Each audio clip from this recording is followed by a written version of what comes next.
67% of the British public think immigration is too high.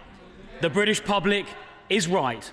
There are now around 11 million foreign-born people in the UK, and for too long, immigration numbers have been far too high. Immigration at this level has serious consequences. In a minute, 48% of social housing in London has a head of household not born in the UK. In the last 10 years, migration has absorbed around about 50% of new housing supply. And some nationalities are exceptionally dependent on social housing. For example, 72% of Somalis live in social housing compared to only 16% of the population more generally. Well, I'll talk a bit in a moment about the record of the last government, but I've already said that for decades, under successive governments, including the last one, but previous ones as well, immigration has been far, far too high. That is a failure by governments over a period of decades, and it is now time to listen to the British people and put this right. Because, Madam Deputy Speaker, high levels of immigration, especially when there is not proper integration, undermines social cohesion.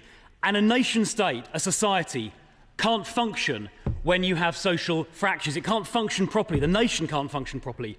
Society can't function properly when you have fractures in social cohesion. Over in a minute. And in advancing the case that we do have a problem with social cohesion and a lack of integration, I will present some evidence. It's not an assertion. I'll present some evidence in support of that.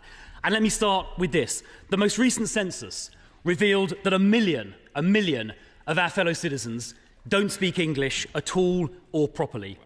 In one part of East London, 73% of children do not speak English as their first language.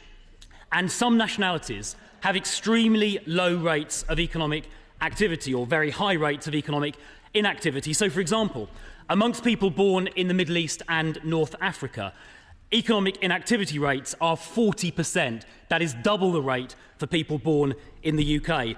Amongst people born in South and East Asia, the economic inactivity rate is 50% higher than it is for people born in the UK. By contrast, amongst those born in Australia or New Zealand, the economic inactivity rate is only half the level amongst the UK-born population. And I'm afraid to say, when it comes to crime and offending, there are some immigrant groups where levels of criminality are very high. For example, Afghans are 20 times more likely to commit sex offenders than average. People of Congolese origin are 12 times more likely to commit violence, and Algerians are 18 times more likely to commit theft. So these figures, I will give away in just a moment, these figures illustrate that we do have a problem with integration, and that is why we need to get these numbers dramatically down until such time as we can address these issues.